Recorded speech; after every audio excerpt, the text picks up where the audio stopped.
जी हाँ मित्रों, आप लोगों को हमारा चैनल बुद्धा बेटालाइजिंग में दिल से स्वागत है। मित्रों, अगर कहानी वीडियो पसंद लगे तो चैनल को जरूर सब्सक्राइब कर दीजिएगा। जी हाँ, आज का प्यारा सा कहानी आपको दिल छू कर जाएगी। जी हाँ मित्रों, कहने का मतलब ये है कि आज का ये जो कहानी मैं आपके सामने लेकर उपस्थित हूँ, वो कहानी बड़ा ही रोचक, ज्ञानवर्धक और शिक्षाप्रद होने वाला है। इसलिए मैं आप लोगों से गुजारिश करता हूँ कि इस कहानी वीडियो को शुरू से लेकर आखिरी तक जरूर देखें और हो सके तो अपने सगे संबंधियों, भाई बहनों को जरूर बताएं। जी हाँ, आज का कहानी का शीर्षक है कर्म क्या है। जी हाँ, आप कर्म करते हैं फिर भी आप दुखी क्यों हैं? क्या आपका कर्म कर्म है या फिर दुष्कर्म है? सही कर्म का ही सही फल मिलता है, लेकिन सही कर्म करे तो कैसे करें? जी हाँ मित्रों, सही कर्म आखिर होता क्या है? मित्रों, आज मैं आपको एक ऐसे ही कहानी सुनाने जा रहा हूँ। इस कहानी के द्वारा आज आप यह समझ जाएंगे कि आखिर कर्म क्या होता है, क्योंकि हर एक इंसान का कर्म ही उसके सुख और दुख का भागी होता है। सही कर्म उसके सुख का भागी होता है और गलत कर्म उसके दुख का भागी होता है। शिष्य का प्रश्न है, कर्म क्या है? एक बार की बात है मित्रों, महात्मा गौतम बुद्ध जी एक शिष्य ने यह प्रश्न किया, हे भगवान, कर्म क्या है? गौतम बुद्ध जी मुस्कुराए और उन्होंने जवाब दिया, वत्स, मैं तुमको एक कहानी सुनाने जा रहा हूँ। इस कहानी के द्वारा तुम सभी शिष्य यह समझ जाओगे कि कर्म क्या है। गौतम बुद्ध ने कहानी सुनाना शुरू कर दिया। एक राजा था, वह अपने मंत्री के साथ देश का भ्रमण करने निकला। भ्रमण करते करते राजा और मंत्री एक बाजार में पहुंच गए। उस बाजार में राजा का ध्यान एक दुकानदार के ऊपर गया। उस दुकानदार को देखते ही राजा के मन में न जाने क्यों यह विचार आया कि मैं इस दुकानदार को कल फांसी की सजा दे दूं। यह बात राजा ने अपने मंत्री को बताया। मंत्री कुछ बोले उससे पहले राजा उस दुकानदार के दुकान के सामने से आगे निकल चुके थे और दूसरी बातें करने लगे। मंत्री बहुत ही चिंतित हो गया। यह बात समझ नहीं पा रहा था कि दुकानदार की आखिर गलती क्या है। दुकानदार से बिना कुछ बात किए, बिना कुछ सोचे समझे महाराज ऐसा फैसला लेने के बारे में क्यों सोच रहे हैं, क्यों उतावलेपन हो गए हैं। राजा और मंत्री भ्रमण करने के बाद राज दरबार वापस चले गए।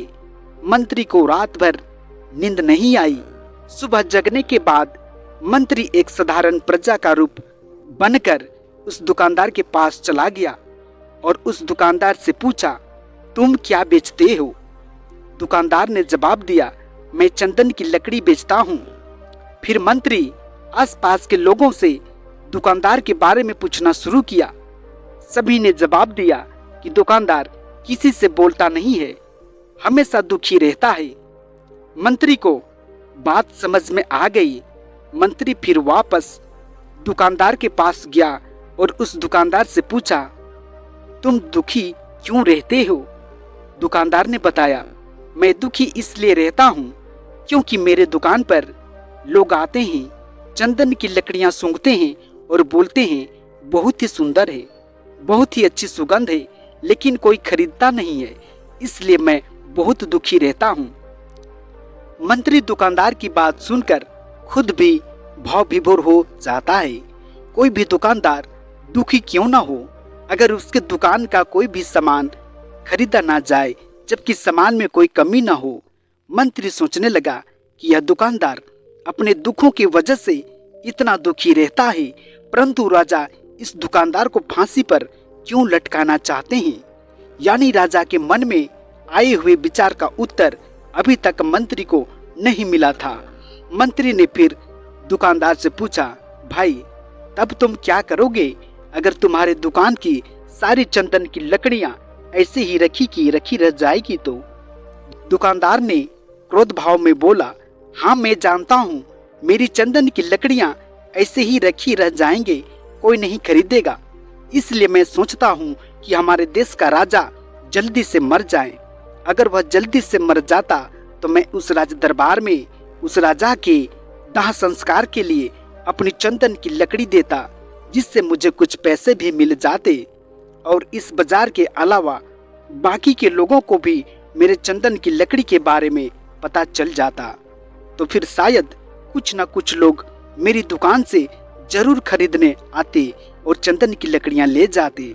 मंत्री दुकानदार की बात को सुनकर सब कुछ समझ गया और उसके मन में एक विचार आया।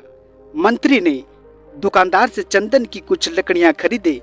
इस खरीदारी से दुकानदार को कुछ पैसे भी मिल गए और वह थोड़ा खुश भी हो गया। मंत्री चंदन की लकड़ियों को लेकर वापस राज दरबार चला गया।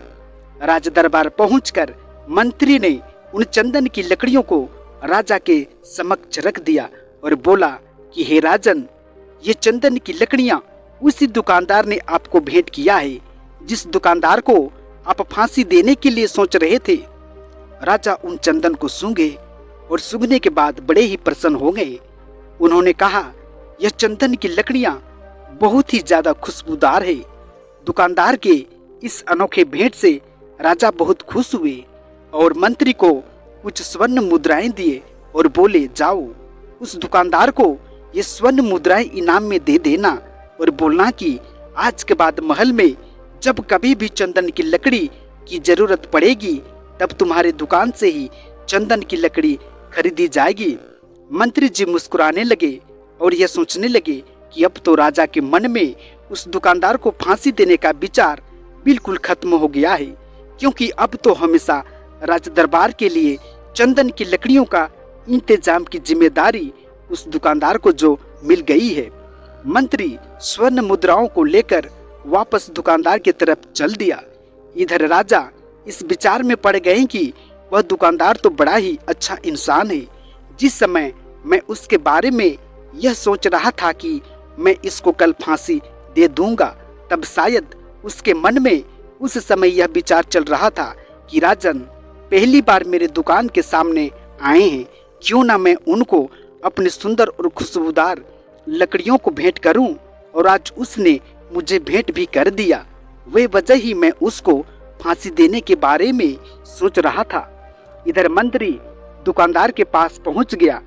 मंत्री ने राजा के द्वारा दी गई स्वर्ण मुद्राओं को दुकानदार को देते हुए कहा कि जिन चंदन की लकड़ी को कल मैं खरीद कर ले गया था, उन चंदन की लकड़ियों को राजा ने बहुत पसंद किया और इनाम के तौर पर तुमको यह कुछ स्वर्ण मुद्राएं दिए हैं।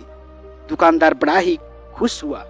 साथ ही साथ मंत्री ने उस दुकानदार को यह भी बतलाया कि अब आज के बाद राज दरबार में जब कभी भी चंदन की लकड़ियों की आवश्यकता पड़ेगी तो सारी चंदन की लकड़ियां तुम्हारी दुकान से ली जाएगी। दुकानदार मंत्री की बात सुनकर बहुत ही खुश हो गया। मंत्री ने दुकानदार से पूछा, क्यों भाई, तुम तो राजा के बारे में इतना बुरा भला सोचते थे, लेकिन राजा देखो तुम्हारी कितना चिंता करते हैं। राजा कितने अच्छे हैं। राजा अपनी प्रजा के बारे में कभी भी गलत नहीं सोच सकते हैं। दुकानदार मंत्री की बात से सहमत हो गया और बहुत दुखी हुआ। दुकानदार मंत्री से बोला, मैं कितना गलत सोचता था राजा के बारे में। राजा तो बड़े ही अच्छे हैं, बड़े ही भले हैं। भगवान करे कि राजा की बहुत लंबी आयु हो। यह बात सुनकर मंत्री भी बहुत प्रसन्न हुआ। फिर मंत्री वहां से वापस राज दरबार को चला गया और यहीं पर महात्मा गौतम बुद्ध जी ने इस कहानी को समाप्त कर दिया। फिर अपने शिष्यों से उन्होंने पूछा कि अब बताओ कि कर्म क्या है। जी हाँ, किसी शिष्य ने कहा कर्म बोले हुए शब्द है, तो किसी शिष्य ने कहा कर्म तो वाणी है, तो किसी ने कहा कर्म सोच है, तो किसी ने कहा कर्म भावना है। तरह तरह के शिष्यों ने अपने अपने तौर तरीके से गौतम बुद्ध को जवाब दिए। अपने सारे शिष्यों का जवाब सुनने के बाद महात्मा गौतम बुद्ध जी ने बताया, कर्म हर एक इंसान की खुद के विचार होते हैं।